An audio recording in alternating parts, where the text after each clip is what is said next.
I'm Charlie Redding, And I'm Claire Fudge. and this is the Triathlon Podcast.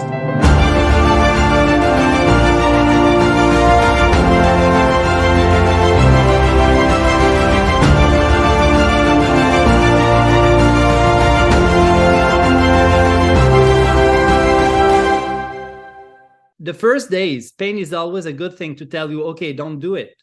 The signal of pain have one interest: make you avoid the gesture, the posture, the movement that is painful. That was Blaise Dubois, and this episode is Stay on Track, Running Injury Prevention. Blaise Dubois, a former consultant for Athletics Canada, has a notable background in sports psychotherapy. So after graduating from university in 1998, Blaise quickly specialised and earned a diploma in sports physiotherapy. He's now a very respected figure in preventing running injuries. He co-owns a physiotherapy chain of clinics, and he's the founder of therunningclinic.com, where they help runners avoid and recover from injuries. So I got the opportunity to chat to Blaise about the psychological stages, that's difficult to say, the psychological stages of an injury, the impact of nutrition on injury and recovery. I really enjoyed chatting to him about barefoot running. So something that we know, is that a kind of trend, a fad, or is it really worth going back to? And also the concept of training with pain. So I know you're really going to enjoy this interview with Blaise Dubois. How would you like to grow your business whilst working less and enjoying your work life more? Well, that's how we help people at The Trusted Team. We do that through workshops, which happen in person and online. We do that through regular online learning that you can just do from your desk at lunchtime. And we do it through in-person events that make fun tax deductible. Things like golf days, dinners, wine tasting, all of that fun stuff. They help you build stronger relationships and enjoy work more. So if you want to know how we can help you grow your business and improve your work-life balance, go to thetrusted.team to find out when our next free taster event or free webinar is, so that you can find out how we can help you grow your business and get your work-life balance back. That's thetrusted.team. Come join us at one of our events. Are you struggling to manage energy levels at work or during training? Finding it hard to know how to fit in eating for health, sport, and life? Do you want to separate fact from fiction? At Fourth Discipline, we work with leaders, professionals, athletes, and people with medical conditions. We take you on a 6-step science-led journey to manage energy, optimize performance, recover well, and improve health. We offer enhancement clinics for businesses, supportive online workshops, one-to-one coaching, and accountability.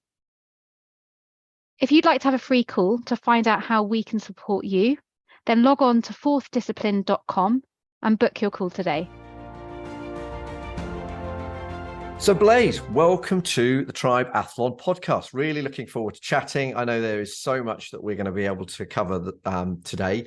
I always like to hear the story behind the person that we're interviewing to start with. So tell us a little about your Swiss roots and about your running background, and then maybe go into your professional roots after that. Yeah. Hi, Charlie. It's a pleasure to be here with you. So my Swiss root, I'm born in Switzerland, dans le Jura, the French part of Switzerland, and I immigrated in Canada when I was 10 years old. But I live in the mountain, isolated in a house that have the bathroom was outside. There is no hot water, and but I have a very nice memories of my young age. And I remember we were in a school in a village where we were 7 from the grade 1 to 9, all in the same class. So it was really like the old, so we never see that anymore, but it was, I have very nice memories about that. Fantastic. And tell us about your running, because you're a runner as well. I mean, I know that predominantly we're going to be talking about your profession as a in the kind of injury prevention space, but tell us about your own running background. So I started running when I was 7. I remember in Switzerland, I go see my grandmother that was at 7K from my house. And I enjoy running. I have no idea why. And I start running like that. My family did never run. We didn't have TV when I was young. I don't know. I was just loving jogging. And that was the first time I was jogging, and not very regularly. But when we arrived in Quebec, in Canada, I was pretty good for the 1K at school, and I was winning the 1K. So before the Olympiad, I was training a little bit. And when I arrived to the secondary school, I started to do the cross country, to go at the provincial championship, and have a lot of fun for running. And I become an 800 runner. So when I was more a fast runner. So for the 800, I run until university. I was not a very good one, but I run 2 minutes flat on 800. And so that was the beginning. And after that, I finished university in 1998. And at this point, I started to do road race, 5K, 10K. I run 2 marathons, and I start to run trail. And now I'm running just trail. And because I enjoy to go explore the mountain, I start to do ultra trail. But I'm very bad. I'm very, very bad. I did a 100K in Mexico last fall, and it was not very good. But I enjoy to be on my feet long time, and to explore many mountains, see beautiful part of the world. So that's my story about running. Awesome. And I think you know, it's all relative. I realize that, and you dealing with some of the top runners in the world. So I get why you said it. But there's going to be a load of people that are listening to this going, you call yourself a very bad runner, and yet you've just run 100 kilometers. So it's all relative, isn't it? But yeah, I get what you mean. And so what took you into your profession? So give us kind of the summary of your profession, but also what took you into that profession. Yeah, so when I was young, I was always injured. So I was in contact with physios, and I say, okay, this is the job I want to do. Help runners and soccer player, because I was playing soccer when I was younger too, to be able to do their sport, to be functional. And I make my at Laval University, at the medicine faculty, there is a physiotherapy program in Quebec City. So I did it. I finished in 1998, and just after that, I become a physio full time.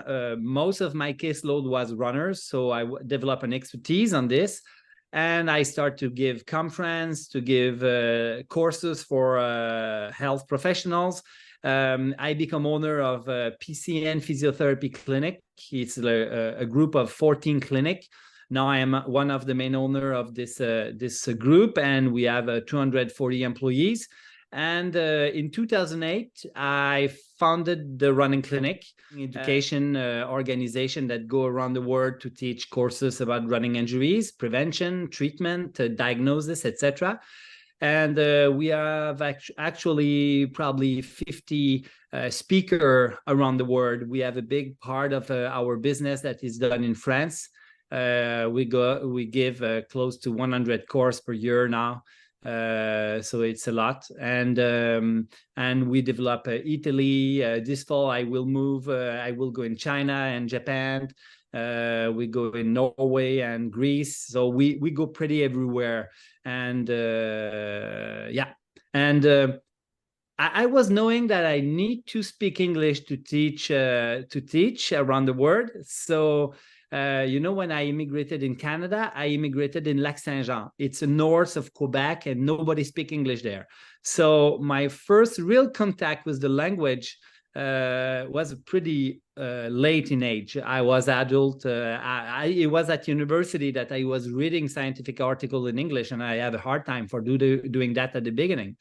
So we decided with my wife to go 3 months in BC, the west of Canadian, to learn English. So we go there in a family, and during 3 months, I didn't speak English with French with my wife, and we were there with my kids. I have one daughter, one daughter and one son, and my wife was pregnant, and we go there in a family. And the morning I was going to school, the afternoon it was my wife, and we mixed it. And after 3 months, I realized that my English was not really better. So I have a very hard time with this language. Yeah. Well, you're doing excellently, and it's your English is dramatically better than my French. So no, don't worry, you're absolutely fine. Now, I know about some of the content that you teach in the running clinic, but one of the metaphors that I picked up that you talk about a lot about is peace and love. So, is that a good way to explain this type of education you provide in the running clinic? And if it is, explain what you mean by peace and love. Yeah. So yes, my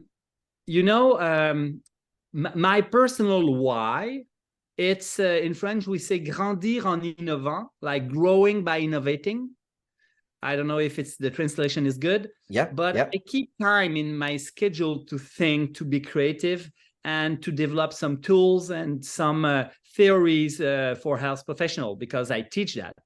And many people was knowing the price when you have an ankle sprain, what do you do? The acronym is price, and we developed the peace and love. And we developed the peace and love because there is many new things coming in the literature saying that we need to change the way we treat pathologies.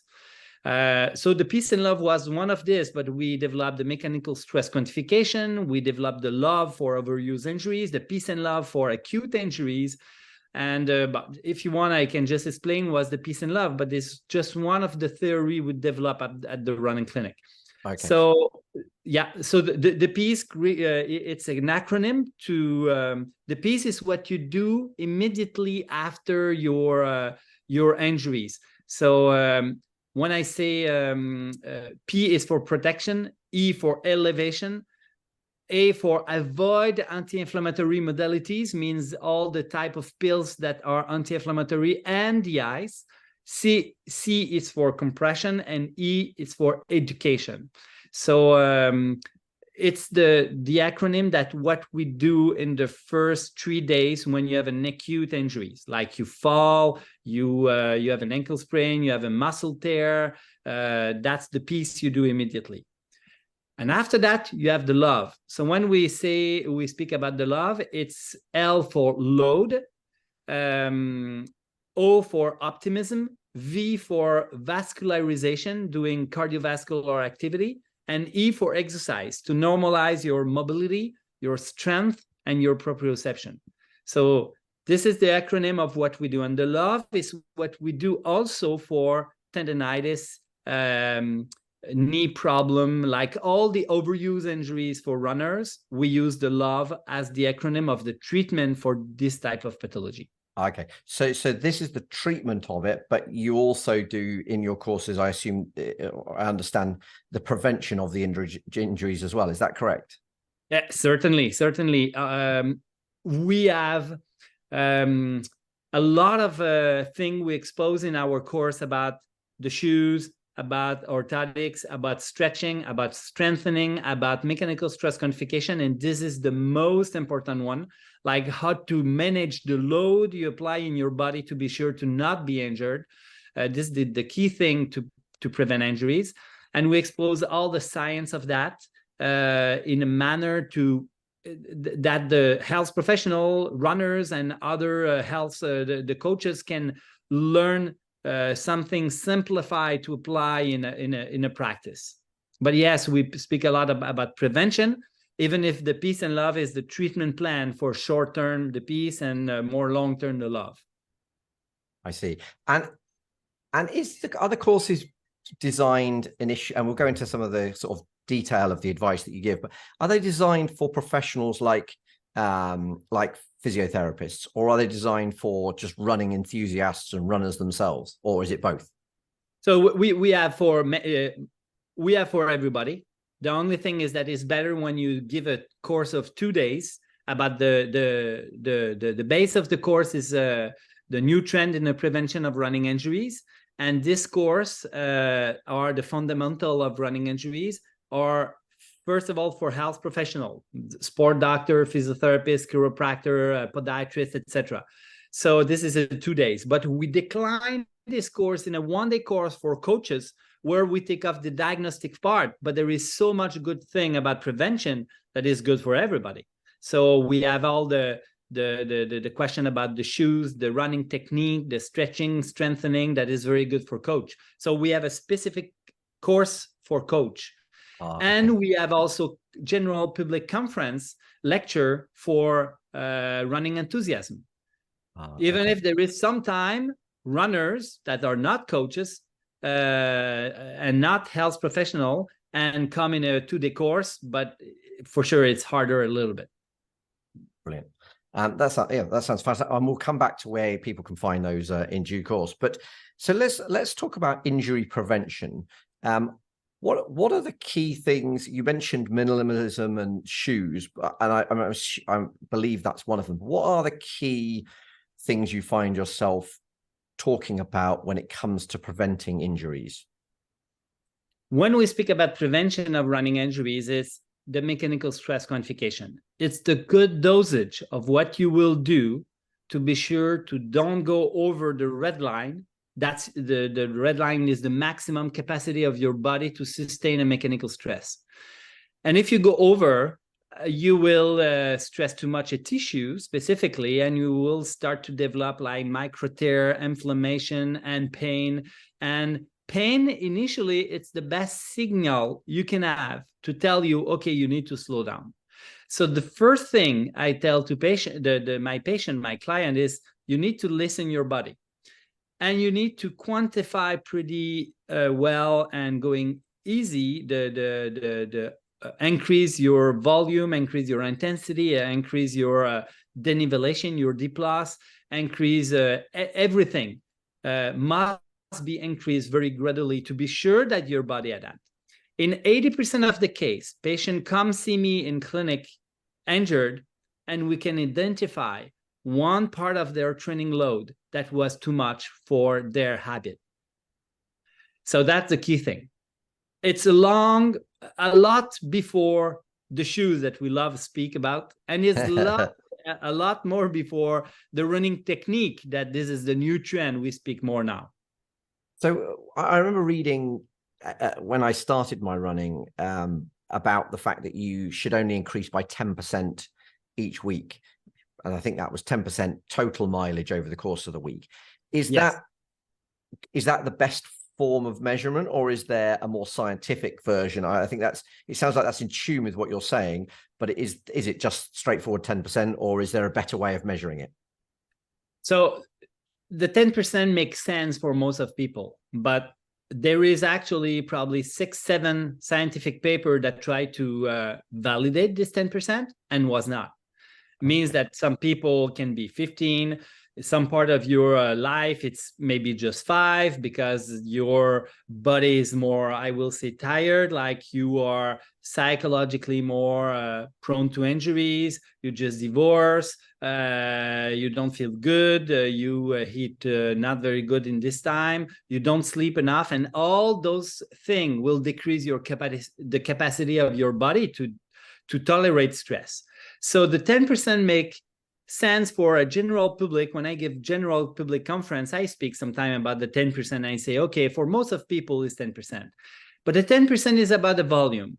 But when you take the jogger, the recreational runners, volume is probably the only parameter that they use, because they don't do hills and they don't do fast training. So they just run. So volume can be an interesting point. But when you have an high-level athlete or someone that is used to run faster, doing 2 times per week interval training with speed, this is a lot more stressful for the body than just the volume. So my mechanical stress quantification will focus often with high-level athletes a lot more on the quality than the quantity, even if we need to look the quantity too. And for trailers, it's pretty simple, is how much D+, D- you do, because this is probably the key factor for stressing the body. How how many matter of denivellation going down you accumulate in your week. This is probably a key factor to your mechanical tolerance, your knee, your all the structure that absorb the shock when you go down. So 10% is not, it's interesting, but it's not really the specific rule. To answer your question, we have no, we can take all this parameter and we cannot make a mathematical formula to say, okay, you go over your maximum capacity. You know that you go over your maximum capacity when your body tells you.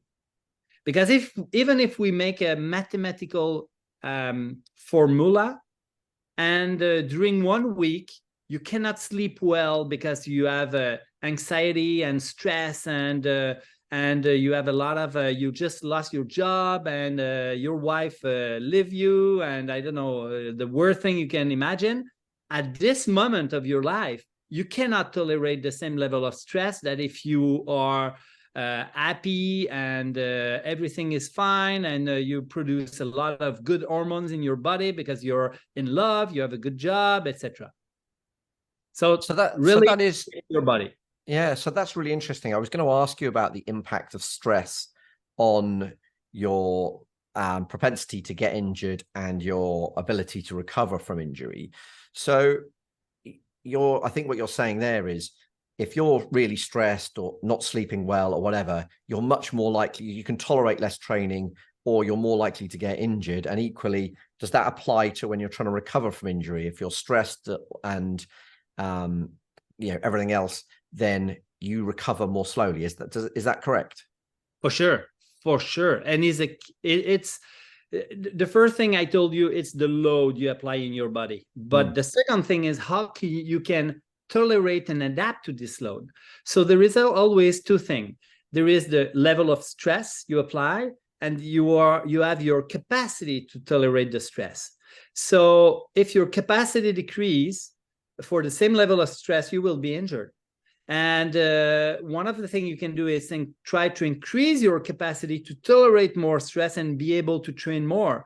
And increase capacity means be very gradual because the body adapts to the stress, but also be sure that your terrain, I don't know, you say that your body is able to take it, means sleep well, be less stressed, eat well, etc. And I think that sleeping for recovery is probably the most important factor, and especially when we become more old. Right. And is that so? I mean, the general advice would be 8 hours, wouldn't it? And I'm quite keen at tracking my sleep, where I use the Aura Ring to do that. But when I up my training load, should I be taking my sleep beyond 8 hours, or is it just still 8 quality hours is still good enough? Or again, is there any science behind that, or? Yes, there is science. It's not my scientific expertise, but I deal with as a clinician every day with this type of question. So I read a lot on this, even if it's not my expertise. But when you increase the level of physiological stress by increasing your training, you increase the needs of sleeping. So your 8 hour can increase, and it's not 8 for everybody. Some people is 7, some people is 6. But even at 6, it's very rare to have someone training a lot that have just need 6 hours of training without impairment of the brain and the recovery. So really, probably 8 hours is probably where most of people are. But some people need 9, and some people 7 is okay. And when you increase the physiological demand in your body, you increase your needs in sleeping. So your 8 hour will probably become a 9 hour. And when I train more, sometimes I need to do some nap. And because my body asks me to, and it's always the same thing. Do you listen it, or do you take caffeine and because you're tired, so you can wake up and you can still be there? And so the best is for sure, it's not to take some drugs to awake you, and be sure to listen your body. And when you need to sleep more, you sleep more. Okay, brilliant. And you mentioned there the brain and the impact, the impact of the brain.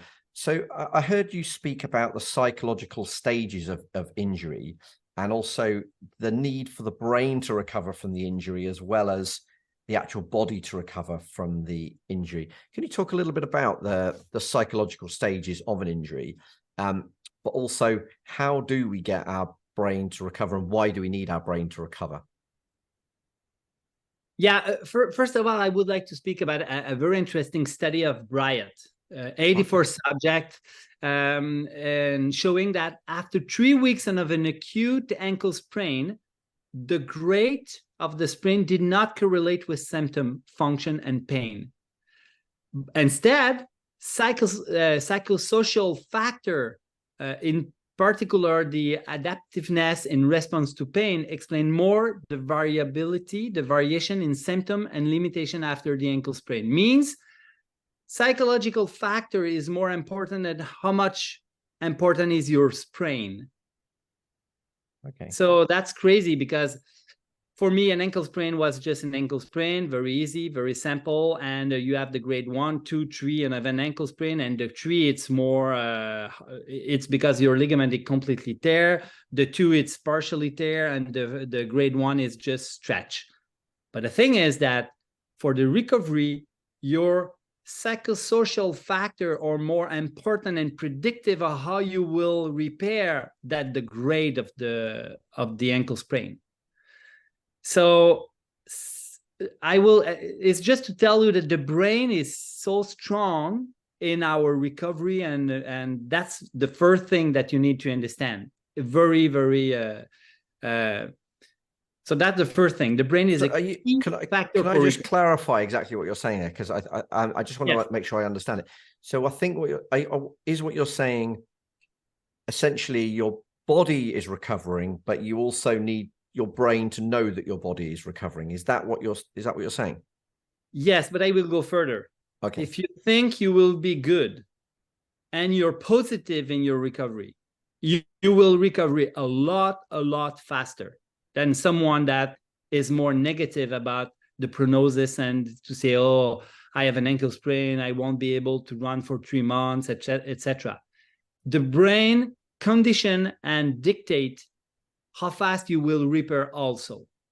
Is not just the grade, and even the grade of the ankle sprain is a less good predictor of how you will evolve that what you think. Wow. So it's just to tell you that the brain is a key factor for recovery, repair, return to running. It's very, very important. And so the follow-up question to that then is, what techniques should we be using to stay positive? I mean, other than getting good sleep and reducing stress and things like that, are there any brain techniques we can use to recover more quickly?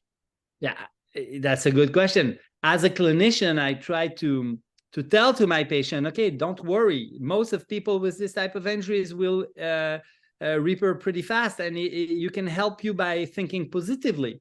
But you know what? Some people have a hard time to think positively, and some people, even when it's very big injuries, they always think positively. So it's a state of mind that sometimes we can influence a little bit. We can become conscious of this, but it's not always easy to say, okay, I need to be positive, but my ankle, I cannot run, and I'm depressed because I cannot run. And but some people have also brain that sensitize more to chronic problem.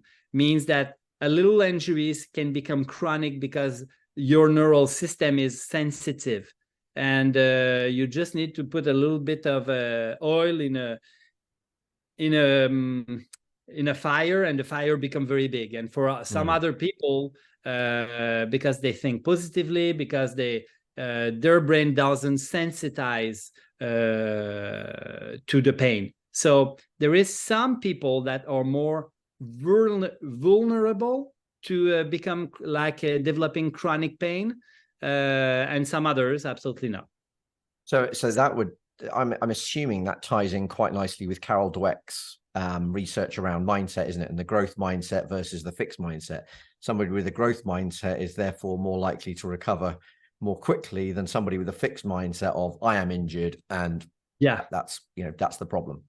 Yeah, exactly. And when you say you ask about the stage of the injuries, and you can have someone with a new moderate pain of the Achilles tendon, no psychosocial factor, smart with the rest and the progression, and we don't have stage because it's recovery pretty fast. And to the opposite, we have someone with an important injuries like a big knee sprain with meniscal and ligament tear, with a vulnerable neural system, means that this person tend to be more depressed easily or more negative, and with many other psychosocial factors like I said before, like divorce, lost his job, money issue, etc. And the second person will pass through, first of all, have a very poor prognosis of his injuries, means that it will take a certain time, and it's possible that he passed through all the stage of grief, denial, anger, bargaining, depression, and acceptance. And that's for some people with injuries that is complex, in a terrain that is complex, a body that is complex, a neural system that is not very malleable. I don't know you say in English, like adaptable. Mm-hmm. This person can really have a hard time and pass some months with all the stage of grief. And sorry, just to recap, what were those stages of the psychological stages? So it was denial first, wasn't it? Yeah, but it's the same that when you lost someone, when you have right, I see. And it's denial, anger, bargaining. You say bargaining in English? Bargain? But bargaining, yes, we do. I'm not sure that's the term you would use in this place, but it's like when you try to yeah, I know what you. Yeah, bargaining it's the right term, but I'm not sure whether it's So it's denial, anger, bargaining, depression, and acceptance. Okay, yes. At the end, the last stage is okay. It's happened to me. Now I move on. Now I will do what I need. I will do my exercise. I will focus on the good thing. I'm lucky to not be dead, to just have a knee sprain, and let's go. And so again, somebody that moves through those stages more quickly is likely to recover more quickly, I assume. Is that what? Yeah, but like I said, if someone have a new little Achilles tendon pain, after 2 days, he rests and he starts gradually, and he never passed through this stage, because this stage is when something go wrong. Yeah, I see. Yeah. Okay. Yeah. Okay. Brilliant. Because that was your stage of an injuries. Yeah, it was your question. Yeah. You said psychological stages. Yeah. Yeah. And in Claire's absence, I have to ask the question that she would have asked, which is, when we're talking about the impact of different factors on recovery or on our on how prone we are to get injured, what's the impact of nutrition on the likelihood of getting injured and the likelihood of a speedy recovery? Yeah, again, it's not my scientific expertise, but as a clinician, I answer to a lot of things, and I did some course about running injuries, because at the running clinic, we have Anthony Berthoud and Isabelle Morin. There are two nutritionists, one in France, one in Canada, that build all the course of the running clinic about nutrition. And they speak about nutrition for recovery and it's a little bit more complex, but we know that global health is a predictive factor of recovery for any injuries. So if you're healthy, means you will. I give you an example. If you're old, smoker, stressed, poor sleep, bad nutrition habit, you will repair a lot slower than the other person. Okay. So, but this is the general health condition. And there is some data actually, and I refer to the work of Anthony Berthoud. He just wrote a book in French that is a lot of science in it, and they explore all the science about nutrition, injuries, etc., and showing that a healthy I think you say microbiota. Microbacteria. Or Yeah, no, it's the inside microbiome. Yeah, exactly. So this is a very important thing for health, and this can influence the low-grade inflammation and many health problems. So having a general health condition influenced by nutrition and influenced by how healthy is your microbiome. This is one of the link we do between nutrition and injuries. Okay. So this is a really important point, isn't it? Because if somebody's injured, I know if I'm injured and I can't do what I want to do, I kind of feel like, well, I'm going to sulk. I'm going to eat rubbish food because I never eat rubbish food, or I don't eat much rubbish food when I'm in the heart of my training. So your instinct is to kind of go, well, I'll just eat, rubbish because I can't train anyway because I'm injured. But actually, eating healthily puts your body in a better place to recover more quickly. So it's that's really interesting. Yeah, for sure. The only thing is that it's a long-term process. Means that if you eat, even if you eat badly during 1 week, I don't think it will be a big difference for your injuries. It will be maybe a difference for your stomach and your etc. But short term. But for injuries, for inflammation, for recovery, nutrition won't have a very big effect. Like you rest, you do cardiovascular activity to increase metabolism of your tissue and increase repair and recovery. This is an acute effect, but nutrition is a long-term process. Be healthy, having a good microbiome, it's a good thing on long term. And you just touch on something that I wanted to explore more, which is I was fascinated when I listened to you about the importance of exercise in the recovery process and speeding up the recovery by doing exercise. So talk to me a little bit about that, and talk to me about, when is too much, is a bit of pain okay, or is it okay for certain types of injuries and not other types of injuries? And why is exercise so important as part of the recovery process? Yeah. So the V of love is the vascularization. As soon as we can, when you have an injury, if you can increase your metabolism and your vascularization in your tissue by doing a cardiovascular activity that not stress too much the tissue that is affected or inflamed or irritate, that's the best thing to do. And you can do 2 times a day, 20 minutes of cardiovascular activity to increase the speed of your recovery. Now, you have a knee problem. You have a knee problem because you run a long run and you irritate your knee. You have a PFP, patellofemoral pain syndrome, and you do bicycle. So bicycle is still stressful for the knee. So maybe it's not the best activity you can do. Maybe it's better to swim with a pool between the leg and not moving too much the leg, but you can still do cardiovascular activity without using the affected tissue. The L of the love, it's the load. Soon as we can, we load the tissue that is affected, but in the dosage where you are not reproducing the pain, or in a very controlled way. And that's your question. How much pain I can have if I have an injuries? And I will tell you, it depends of the acuteness of the injuries. When it's acute, we don't want pain. When it's a chronic, we accept some pain. It depends of you. Means, are you very sensitive to pain or not really? So some people don't feel the pain, but create a lot of inflammation after. So those people must be more easy. And some people interpret the pain as like very important all the time, but it's not very dangerous because they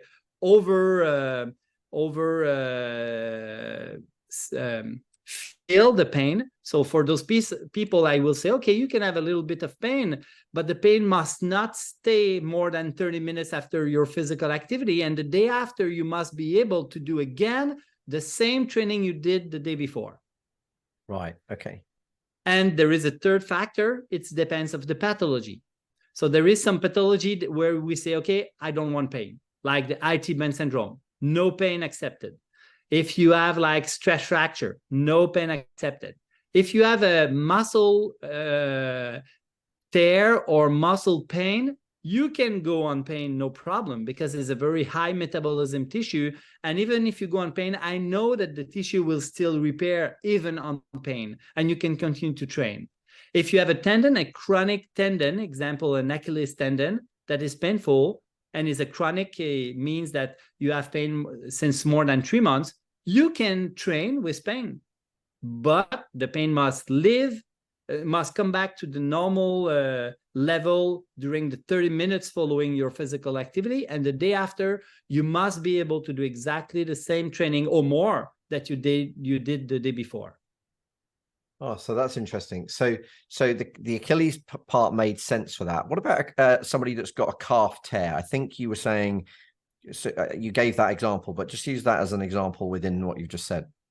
Yeah. So for calf tear, because this is the more frequent pathology for runners, long distance runner, I accept a pain up to 4 out of 10 from the day 3. Okay. So very early, we accept having a certain pain if the pain doesn't increase during your jogging, and if the pain don't stay after your jogging. But running a little bit on pain can be integrated very, very early. For muscle tear, we are very aggressive now. Wow. A lot more than we were 10 years ago. Wow. And so just to be clear, so that's, you can tolerate 4 out of 10 pain on that muscle tear while you're running, but that pain needs to have gone 30 minutes after you finished running. Yes, but maybe you start your running with a pain of 2 out of 10. So I want that the pain come back to 2, because that's your normal at the time. I see. Yeah. Okay. Wow, that's really interesting. Yeah, and when you have an acute injuries, you can take times a little bit, like take 3 days where you try to avoid pain, because the first days, pain is always a good thing to tell you, okay, don't do it. Yeah. The signal of pain have one interest: make you avoid the gesture, the posture, the movement that is painful. So you need to listen to it to start with, but yeah, with something like a calf tear, you can get back on it way quicker than I would have probably. But and then so gradually you're increasing that load, but with that constant, right? Okay, it still doesn't get to more than 4, still goes back to how it was before within half an hour.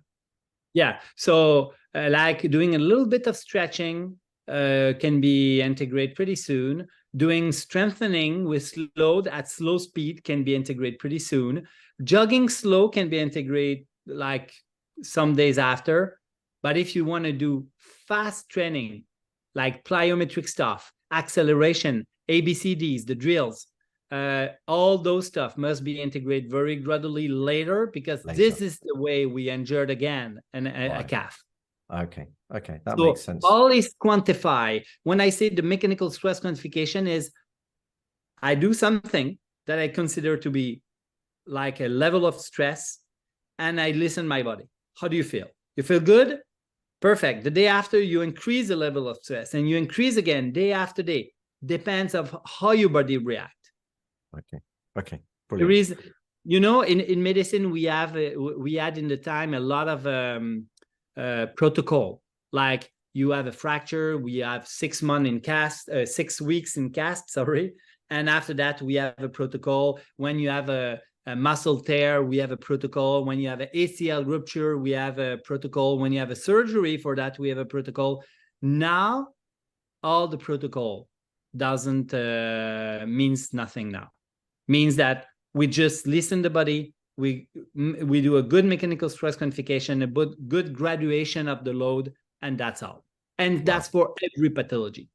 Brilliant. That's really, really, really fascinating. Now, I heard we've kind of touched briefly on minimalism and running shoes. And are you still a big fan of the barefoot running approach and minimalist shoes? That's really not very easy to say, is it? And if so, tell us why, but tell us how. I remember when I first read Born to Run, I went straight into Vivo barefoot shoe, and I was like about to buy a pair of running shoes. And the salesperson was very good and said, have you just read Born to Run by any chance? I said, yes. And they said, right, in that case, go away, learn to run barefoot, and then come back buy a pair of shoes, which I thought was amazing, given that they just told me to not buy a pair of their shoes. So tell us a little bit about how people graduate into that sort of approach to running, if you think that's right, to avoid getting injured in the process. First of all, if someone want to integrate barefoot running, it's pretty hard to be injured, because your skin will always be the limited factor for your progression for most of people. So if I run barefoot, I will say, okay, run 200-meter barefoot and maybe 1 minute, and that's all. And you put your shoes on after. And if you want, you can increase day after day by 1 minute more. So day 2, you can do 2 minutes and 3 minutes. And even that is a little bit too fast. So probably you will do some plateau and you will progress gently. And probably your skin will be the limited factor if you run on asphalt, especially. With this, the risk of injuries will be pretty low. If you buy a pair of minimalist shoes, and when I say minimalism, there is a continuum between the more maximalist shoes and the more minimalist shoes. Means between 0% minimalist and 100% minimalist, there is all a continuum. And so when I say minimalist, means nothing. You can buy a 5-finger. That's the 5-finger is probably 90% and more minimalist shoes. In UK, you have Vivo barefoot. There is some shoes that are 100% minimalist index shoes, but you can have like a minimalist index sale by the industry that have just 50% of minimalist index. Means that they are not so minimal. You can buy a Nike Free 5.0, very flexible but stick. You can buy a Oka 11, 4 millimeter of drop, but a very high stack. So that's not minimal. So we define minimalism by 5 criteria. There is the flexibility, the weight, the stack, the drop, and the control of pronation technology. And all of these criteria make the minimalist index. Is like a rate we can give to the shoe. So when you say minimalism versus maximalism, for me, it's not very clear, because there is all a continuum between both extreme. So if you buy like an Innovate 225, that's what I run with. This is a 70% minimalist index running shoes. And this is the shoes. I run ultra trail with this type of shoes. So it's minimal, but it's not 5 fingers. I cannot run a lot with 5 fingers because I'm not used to. But if someone want to be used to with that, it's not a problem. And why I'm running with this type of shoes? Because first of all the literature show that drop, cushioning, and motion control doesn't prevent injuries first, and doesn't increase comfort. This is a perception we have. And the thing is also, it's that most of people, is probably 95% of people in UK, in Canada, in Europe, that run with maximal shoes that have a minimalist index between, I will say 10 and 30, 40%. So pretty everybody now running maximal shoes. We are used to that. So because the population is used to run with maximal shoes, we need to be careful when they change habit. If they want to move to a minimal shoes and they go too fast, they will be injured. Because running in minimal shoes increase the level of stress in some specific tissue, like the Achilles tendon, the plantar fascia, the foot in general, that was weakened by the use of maximal shoes. Mm-hmm. So when you chronically use maximal shoes, this tissue are protected. Protected tissue make it weaker. And if it become weaker the day where you move to be barefoot, because you go in Cuba, you go in the south, and you go in flip-flop and you go barefoot on the sands for 1 week, you come back with some plantar fasciopathy. I see a lot of this in Canada because in the middle of the winter, people go in Cuba. That's a classic. Yeah. So and actually, so with the minimalist shoes, so it sounds to me like I was talking about the extreme of kind of almost barefoot shoes, like the Five Fingers, like the Vivo Barefoot. And it sounds like there's several stages to get there. I know. So, for example, I have collapsed arches. Would those sorts of shoes still be better for me? Would they even kind of help my feet, or are there any types of situations where people should avoid the minimalist shoes?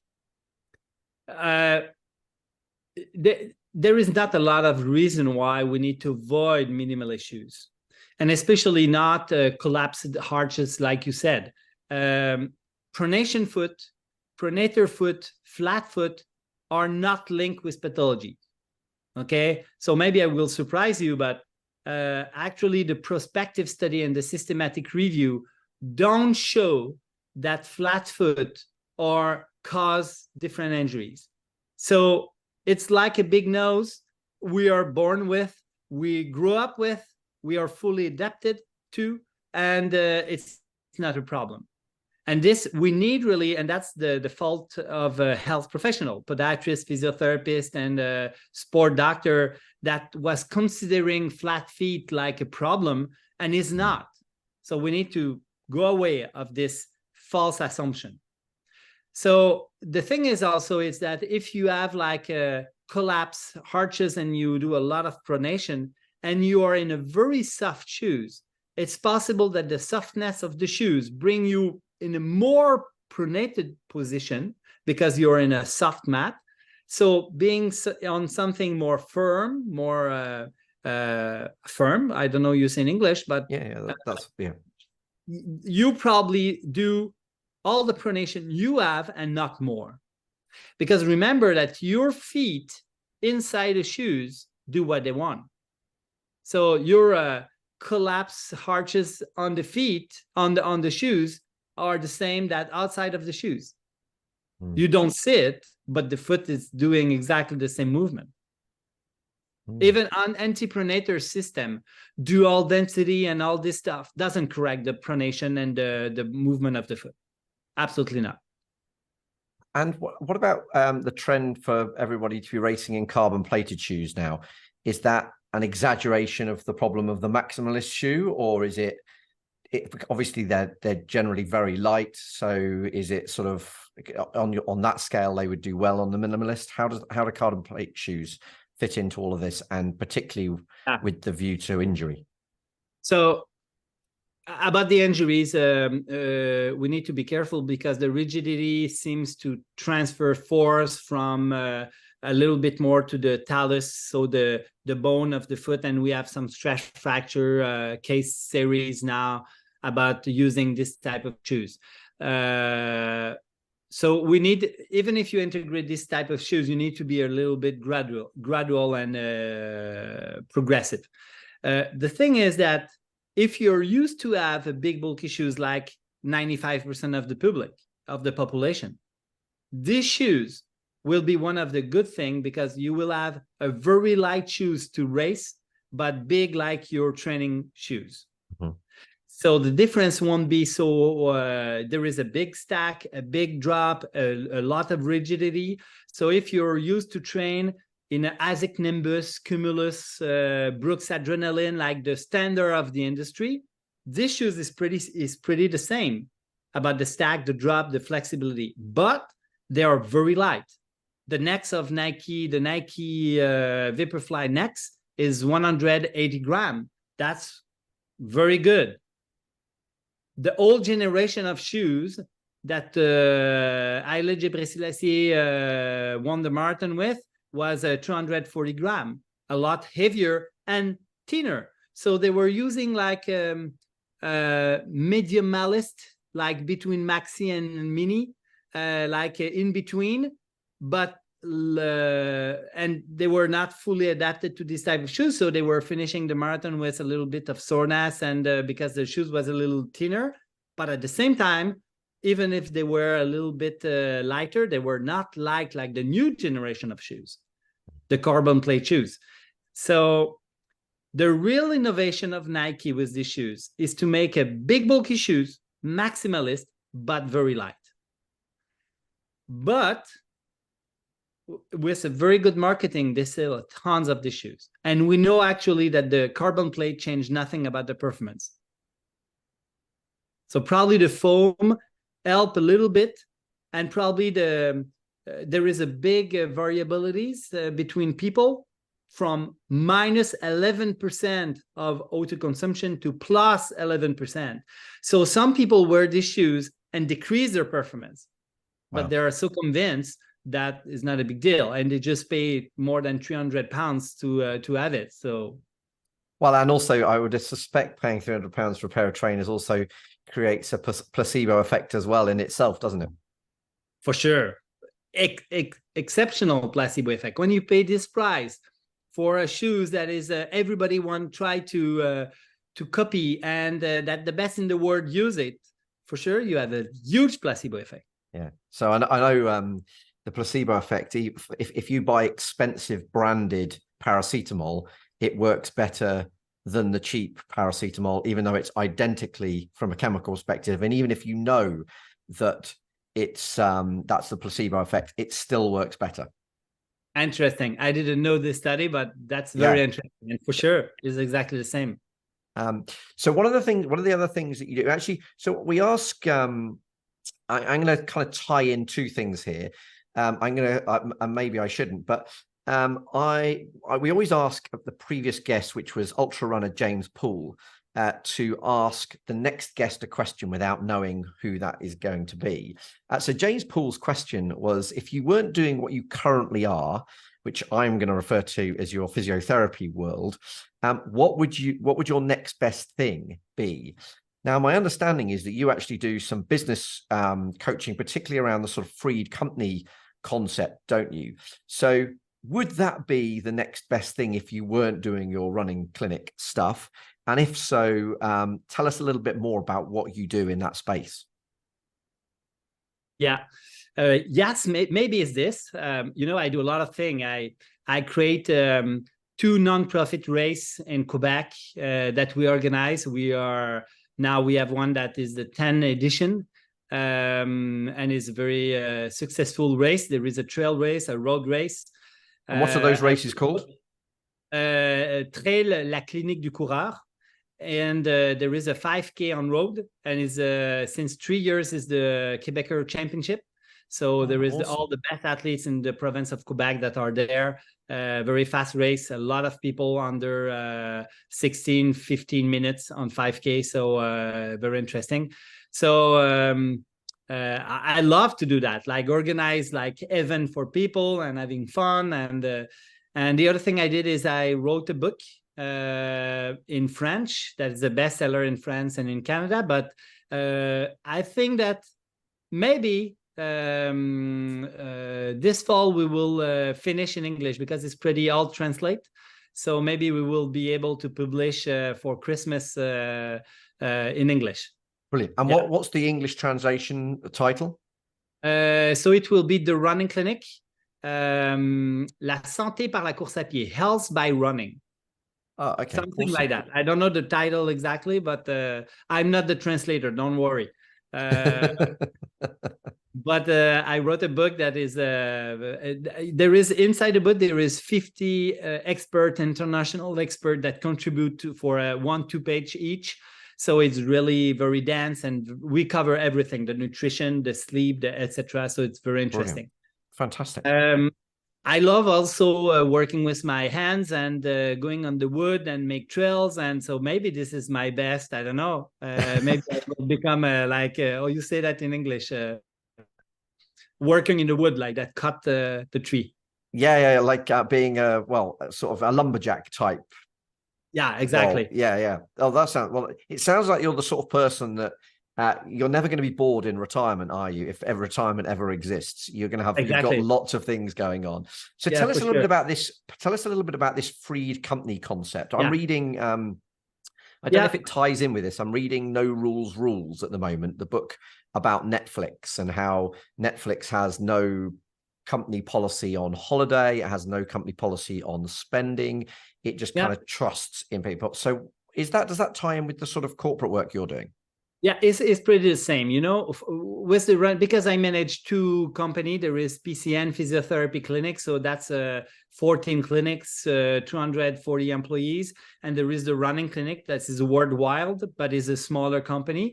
At the running clinic, we don't have a vacation, so we take vacation when we need, when we want, when we and we organize our work to be sure that we can take vacation. So if I want to take like 1 week, I need to transfer my work to different people. And there is no hierarchy of decision. So I can take all the decision I want, and my colleague too. There is some rules, means that if I want to take a decision, I need to consult the expert and the people that is concerned about the decision. And at this point, I can take the decision for the company. When we take a decision, is always about the, in French, we say le bien commun, common good. Common good, Common good. And there is three spheres. There is satisfying the client, be the employees happy, and the perennity of the organization. So every time I take a decision, I need to take my decision according to this three sphere. And but I have the power to do it. And there is some rules, but I have the power to do it because there is no boss in the organization. So when we want to do something, we speak with all the group. We use all the collective smartness, intelligence. I don't know you call this. And we move on, and so that's how we function at the running clinic. And we have it's not translated in English yet, but we have a website, entrepriseaffranchie.com, entrepriseaffranchie.com, and is all the tools we use inside the organization to manage, to organize, to function. So this is essentially a company where there is no hierarchical structure. Do you still have an organization chart with different roles, but it's just that no one's more senior than another? Basically, everyone's on the same level. Is that right? Exactly. So there is no, I'm the founder, but I'm not the boss. And because there is a hierarchy of expertise, means that there is some people a lot better than me for doing the marketing or for speaking about different things. My expertise it's on creation of content, teaching. So I'm focusing on my expertise, and we work in sales. So I can be part of the marketing sales example, but there is a leader of this sales that have all the knowledge and the expertise and the experience. That is the leader. When I say leader, because I don't want to use the term boss, but because there is no hierarchy of a decision, but there is a hierarchy of knowledge. So we are confident. We let people work in their expertise a lot more. Interesting. And this is for the running clinic where you said, did you say there was about 15 employees in that, or did I make that up? Yeah, we are 63 total. Oh, 63. Okay. 63. We have 50 speakers, but we are 12 in the core business. Means the people that organize everything, the website, etc. But we have the other company, PCN, is a physiotherapy clinic. We are 240, and we just flatten the organizations in 3 years. So we have sphere of leadership inside clinic. And the best for every leadership sphere take care of the management of this specific sphere topic. And how does this work when you bring in a new employee that's got a huge amount of experience in a particular sector, but doesn't necessarily know the kind of the culture of your business? Yeah. So when we hire someone, first of all, many people come work with us because the culture. So they know the culture before, because our branding, our marque employeur in French, again, sorry for my English, but people know that when they come in our business, it's a culture, it's a freed culture. It's a free company. So that's the first thing. And when they come, there is an onboarding process that is very complex, because we want to be sure that they become very good, very fast, and that they understand how we function. So for every new people in the organization, I give a talk, how we organize our culture inside the organization. What's the rules? Because being freed company doesn't mean we have no rules. We have a lot of rules, but there is no hierarchy of decision. Yeah. It's interesting, actually. So one of the things that, and I don't know if there's any examples of this in your business, but one of the things that Netflix talks about is, because they have no holiday policy, so they don't have a flat structure. So if the leader of a team takes very little holiday, by default, everyone underneath them takes very little holiday. So one of the rules of having a no holiday policy is that the leader has to take a decent amount of holiday, because that encourages the employees to take a decent amount of holiday, or the team to take a decent amount of holiday. And they know that the productivity then is better because of that. Is there any examples that you can give me of how you have, the rules that you have to set to get the best out of the team in this sort of structure? Yeah, what you said about Netflix is very interesting, because one of the problems when you don't have vacation organized and structure and policy is that people sometimes don't take enough vacation. That's what they found. They found initially that people took less because when people have a holiday allowance, they're worried about losing it. So they take it because they're worried about losing it. If they have no holiday allowance, there's nothing to lose. Therefore, they just take less. Yeah. And it's interesting also when you say the leader must show the example by taking holidays.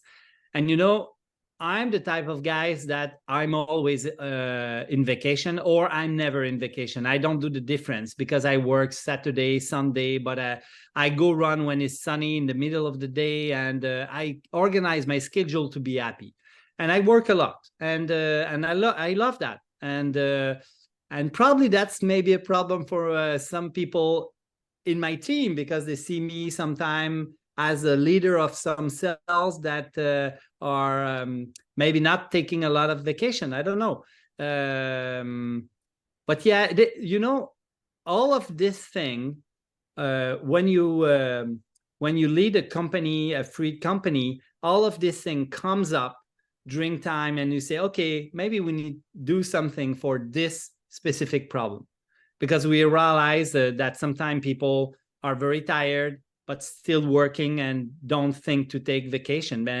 And we address this in, we meet every week during 1 hour, Tuesday morning at 9, we meet for 1 hour to give energy, to know what we do, everybody, to be on the same line for the project, etc. And this keep up alive and keep up organized. So sometimes we see someone tired and say, okay, man, you need to take a vacation now. And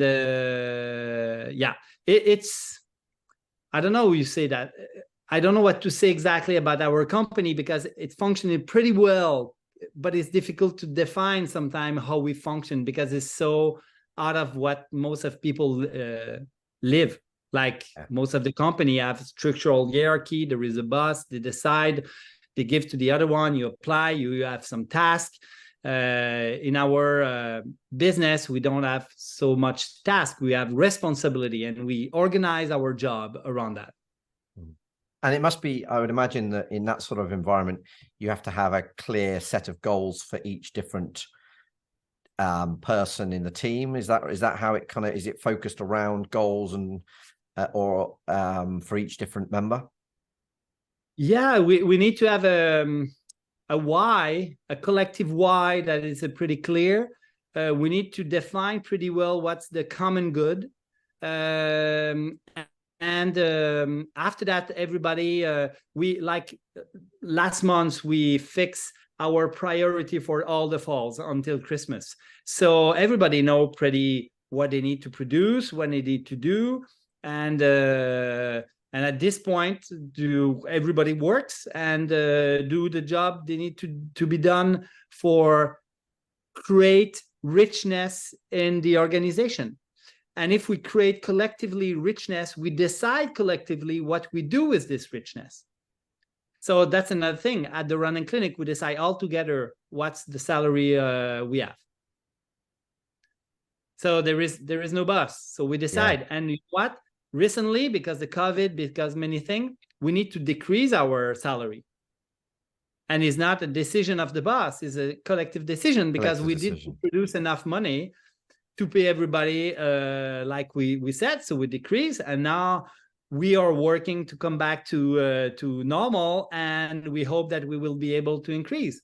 And I suspect that means that people take that sort of news or decision, because it's a collective decision, much better than he said that's not fair, I'm out of here. So yeah, no, that's brilliant. Now one of the things we've also got is we ask listeners to ask a question. So the question we've got for this episode, which was from Max, so thank you, Max. What do you beat yourself up about? Means what I do bad, huh? Well, no, what do you criticize yourself for? Yeah. Okay, I lost a lot too much time on social media, scrolling like I really need to stop that. That's a big problem for me. When I say it's a big problem is that I lost probably close to 30 minutes, 1 hour in a day to doing this type of thing and not working on my computer for a real job. And so that's one of the things. And the other thing is I eat a lot too much chocolate. I come from Switzerland. I love chocolate and I eat a lot. So sometimes I do like... I was going to say, if it's dark chocolate, it's good for you anyway, isn't it? Yeah, but it's not dark first. And it's a lot. When I have some crisis sometime and I eat like the big Lindt, like the big one. Oh, wow. Yeah. And I can pass through one in one day. So I thought you were going to say the big Toblerones that you see in the airport. Yeah, too. Also, yeah. But they're painful to eat, aren't they? You end up with one of the Alps sticking in the roof of your mouth. They're not easy to eat. But so I'm going to give you, before I ask for your book recommendation, I'm going to give you a book recommendation actually, because based on what you beat yourself up about and being distracted by social media, I just read a brilliant book called Indistractable by Nir Eyal, spelled Nireyal. Nir Eyal, Indistractable. It's about how you can stop yourself being distracted by social media, email, WhatsApp, all of that kind of stuff. Absolutely brilliant book. So I would check that out. But what would be, I always ask people for recommendations on books that you found helpful. Ideally, books in English, please, would be really appreciated, because at least that way we can I can add them to my reading list. But have you got any books that you find yourself recommending to people? Oh, there is a lot. I will give you the author of different book, because I don't know if you know Alex Hutchinson. Oh, yes. Endure. Yeah, Endure. And he wrote different other book, and okay. Endure, and it was very good. Alex is one of the expert that makes some page in my book. But this is clearly a very good one. And there is a Daniel Lieberman that published another one. I missed the title, but it's very, very good too, about the evolution of human being. Daniel Lieberman, is that the Exercised, I think? Is that right? The book? Yes. Yeah, I think so. Yeah. That's both of those are so did you say there was another book by Alex Hutchinson, Endure, and another one? I think he wrote like 3-4. Oh, okay. I love Endure, but I haven't read any of his others, so I shall look up the others. Yeah. And what was it about those books that you find yourself recommending them? What do you say? What is it about those books that did you find so powerful? Open mind about how the body works. like, but I am a lover of the body working, like how it's working, how it's like the book of Alex is interesting because you learn how you can stretch your brain by the reality, by going further than what you think you can really be able to go. But there is a lot of interesting concept in those books.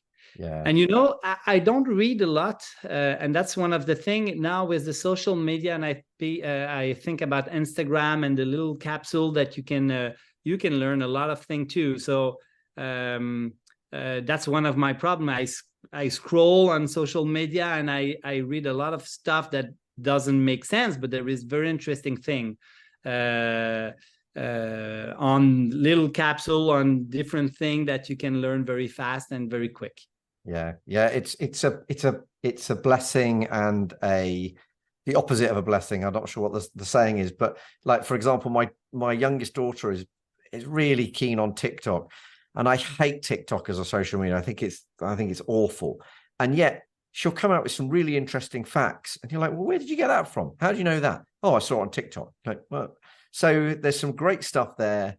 You can learn a lot of good stuff, but equally you can become, you can just lose hours scrolling through nonsense easily as well, can't you? So it's a blessing and a curse. That's the saying I was looking for. Blaise, it's been absolutely brilliant. It's been really interesting chatting to you. I think there's a huge amount to take away from this interview, particularly around kind of preventing running and recovering better, preventing injuries and recovering from injuries better. I think that's absolutely brilliant. But I love the stuff about the business as well. I think what you're doing there is really interesting. If people want to watch or learn from the running clinic, where's the best place to find out what courses are going on? Are you ever coming to the UK? Tell us a little bit more about where we can find you. Yeah. If they go on therunningclinic.com, they will find all the course we have online, because we have different course online. We have also the fundamental of running injuries that is by Zoom one times a year in English, because we know that. So if someone from England wanna follow the course, it's possible. Most of the time is Jean-François Esculier that give the course. What's special with the running clinic is that we have a systematic weekly review of the literature about running. So we are looking for more than 2,500 titles every month about running injuries, prevention, treatment, diagnosis, etc. And we keep all the things that is pertinent for runners and for health professionals. And that's built continuously our course. So our course is updated all the time with this literature.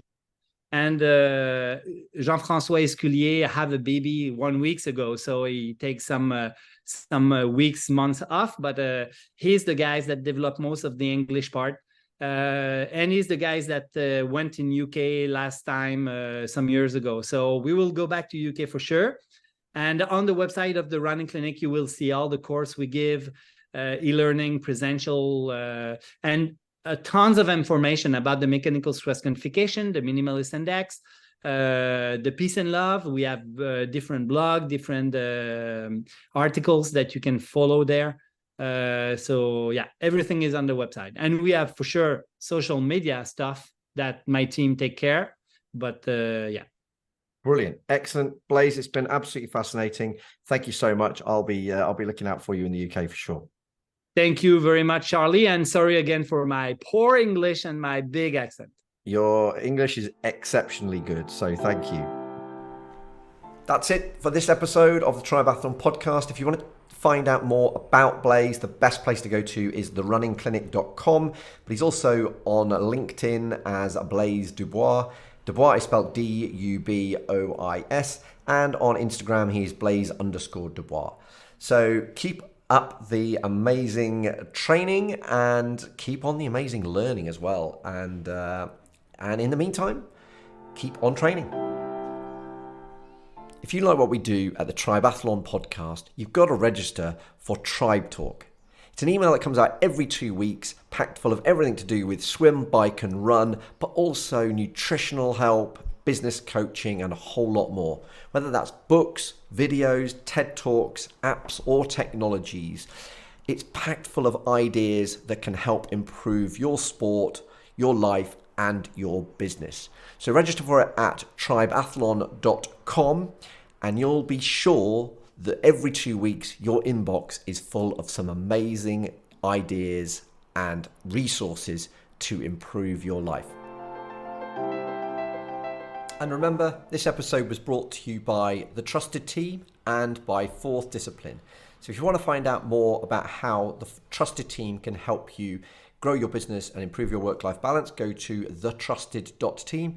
And if you want to find out more about how Fourth Discipline can help take your performance in sport and life to the next level, go to fourthdiscipline.com. If you enjoyed this podcast, please do review it and share it, because it helps other people find what we think is really valuable learning lessons from amazing athletes. So please do that. You can also find the whole back catalogue at tribeathlon.com, and you can also find out about the Tribeathlon app, which helps people find events, find people to train with, and enjoy their events through their tribe. So check out tribeathlon.com.